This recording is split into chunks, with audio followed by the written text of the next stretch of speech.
Hi folks, Puffin here with your Antifa News Briefa for October 11th, 2021, Indigenous Peoples Day. So happy Indigenous Peoples Day. And thank you, President Joe Biden, for celebrating Indigenous Peoples Day today. I'm going to talk about oil because Indigenous people are some of the leaders and on the forefront of the movement against oil, against pipelines, and have been mistreated in that way in that regard, at the Standing Rock protest and since, um, in ways that they've been mistreated throughout history. It's part of the same thing, part of the same process, and it's part of white supremacy and the evilest part of America.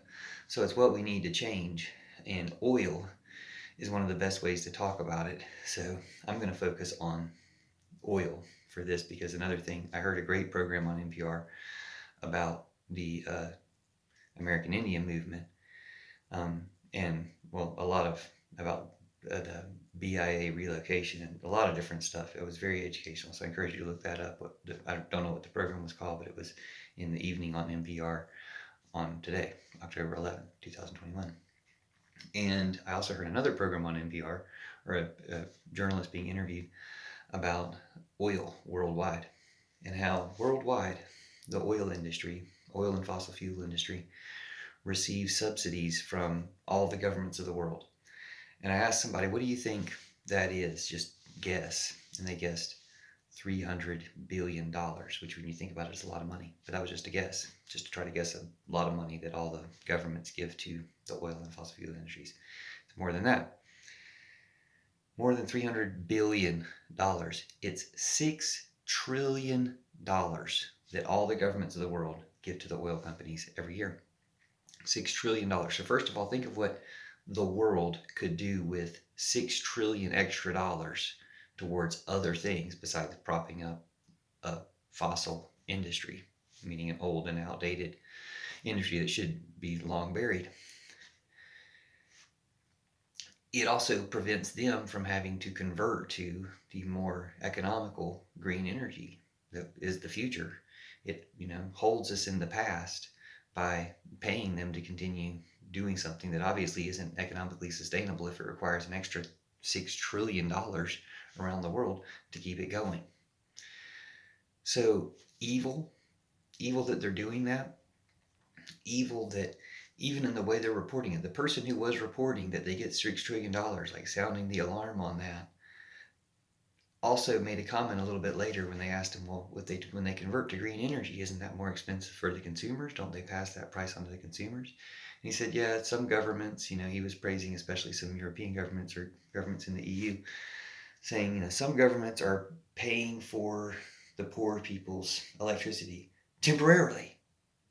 And it's like the way he threw the word temporarily and like, rest assured, they won't pay for poor people's utility bills for a long period of time, only for the period of transition to green energy. Then they'll be paying it themselves again. Don't worry.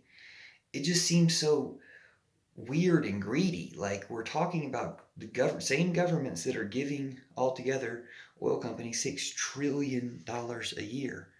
And to have to pay poor people's bills for a period of time instead of just indefinitely. Why can't you just pay poor people's bills forever? That would be one way of, having the government have an interest in keeping, prices down for everybody else, because they're saying, hey, we don't want to have to pay more than this much for the poor people's electricity. Make it more efficient or whatever. And, give them incentives to convert to green energy, but don't give them incentives to stay the way they are.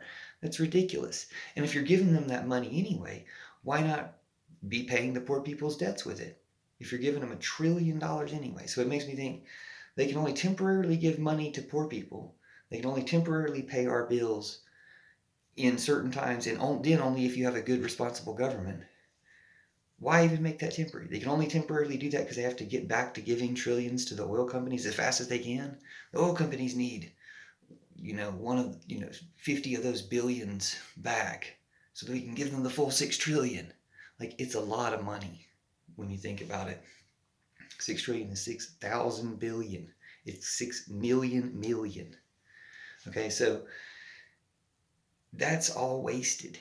And then it makes me think of an analogy. If somebody's getting beat up by a mobster and the mobster's like, you owe me $100, and somebody walks by and is like, oh, I have $100, and gives it to the mobster, and the mobster's like, and then the person getting beaten up is like, oh, thank you so much for paying my debt. He's like, oh, no, I wasn't paying your debt. I want to keep watching him beat you up. I just felt like this mobster was out $100. I have $100 I can give him. Like, if you're giving it to him anyway, why not pay the guy's debt and get the guy off the hook? You know, if you want to give the mobster $100. So that's the analogy it makes me think of. And it's pure racism. If you doubt that it's racism, well, why is it these oil companies? And there were so many awful things that the U.S. government had done to indigenous people recently, like, through recent decades.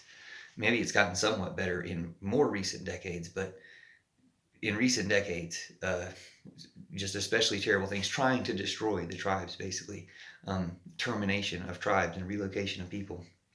And it was just a terrible program all around, everything about it. It was the same guy who did Japanese internment camps, came around to do this immediately afterwards. So it's like they did it the same way, and just pure racism. And then one of the details of it, amongst all these terrible things, so I encourage you to look up that program because it had a lot of interesting information, both about what was done to these people and the creative and protest responses they came up with to deal with it. But one of the things was that in the middle of not giving any of these tribes the money they owed them, or giving them the resources they needed, or that they were due to give to them, in some cases, the resources they did give them were because the tribes had energy resources like oil or whatever, and the government took the money from that and then gave it back to them to fulfill their obligations to, build a school or something, to fulfill whatever obligations, or they would use the money and threaten to cut off the money if they didn't agree to abandon the tribe, like things like that. But especially with the oil, like you don't take white people's oil companies. Let me put it that way. You don't take white people's oil companies' money and then give it back to them. You let them have their money and then you give them everybody else's money.